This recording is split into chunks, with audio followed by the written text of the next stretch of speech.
Hello, Void. The Rizzo here again, and, well, I still got more Batman. Just a bit of a different Batman now.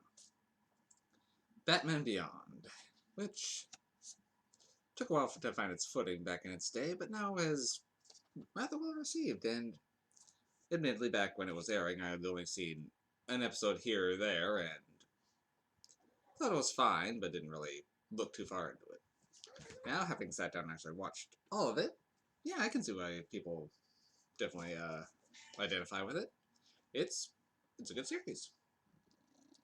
So, Batman Beyond is set, I'm not even sure how far into the future off the top of my head, but it's, then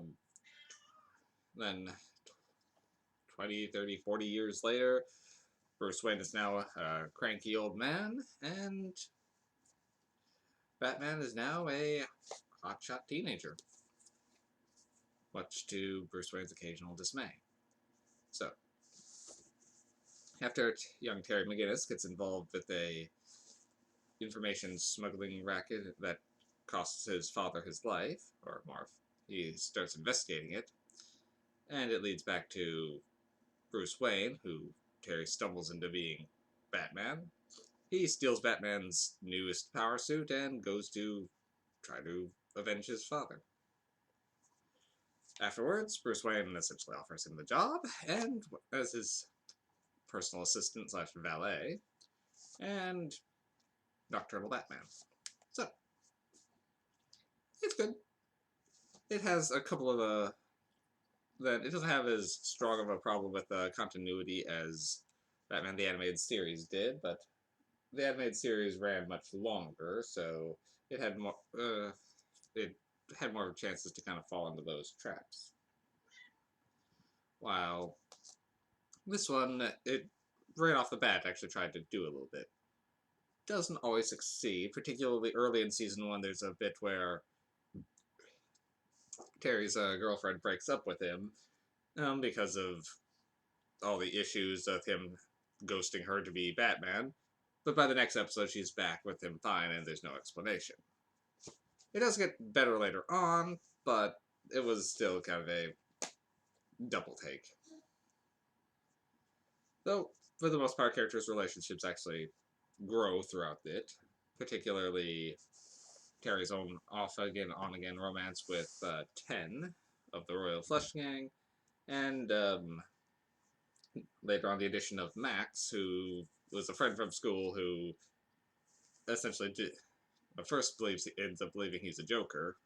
The Jokers are now a gang of cyberpunks, essentially. But instead, stop that you. Once she realizes Batman now acts as kind of his distraction, excuse, and occasional sidekick, much to Bruce Wayne's dismay. So I really like the character of Max. She was great every time she was on. The new villains are definitely there's a good bunch here. Particularly Blight is his arch nemesis, though he only lasts so long. And then Ink is another standout one for me.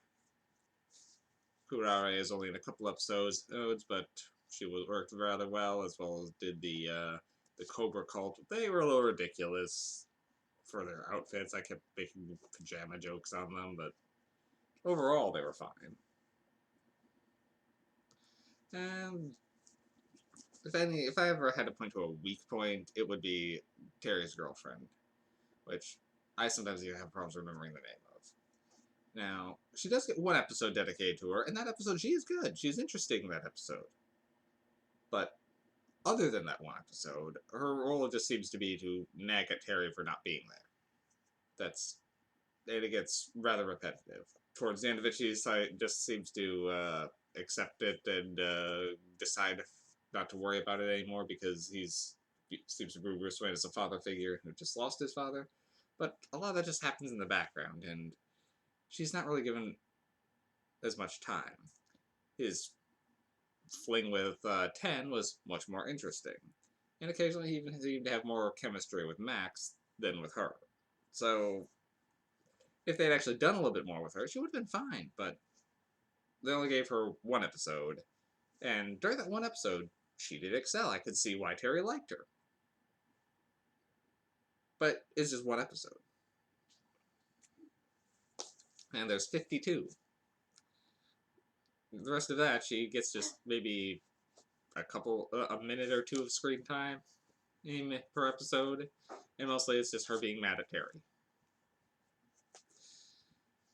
Yeah. But that's kind of my more of a minor nitpick. The series doesn't really have like a grand conclusion. It just kind of goes until it stops. So there's no real overarching plot. There's a few plot arcs throughout it, particularly Batman dealing with Blight throughout the first season. But otherwise, there's no big villain that's he's working against. It all just kind of is very still episodic. It's a lot of two-part episodes, and they do at least when a villain shows up, the history for them is still remembered. The one exception to that is maybe Ink's final appearance, where she seemed to have been pretty well destroyed in the one before, and while Terry was sure she was going to come back, they never really touch on why or how she is back again. But, again, minor nitpick. So, I've been trying to figure out where to put this one on the MacGuffin scale. So, the original Batman, I gave an 8 to. Now, this one is good, but it is as good as the original Batman.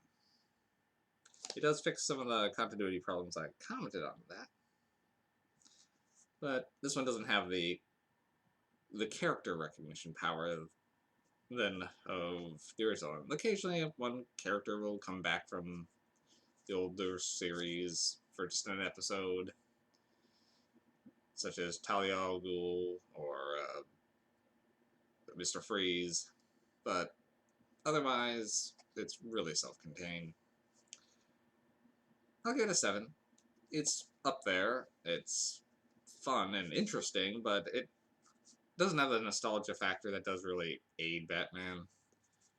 Batman, for me, is the villains really what make it. Well, the ones here are interesting, they aren't nearly as iconic. And Terry's relationship with the other characters in there is good. Oh, I should comment that Barbara Gordon's still around, but now she's the commissioner, and her trying to tell him to talk people out of being Batman is... I would like to explore those relationships a bit more.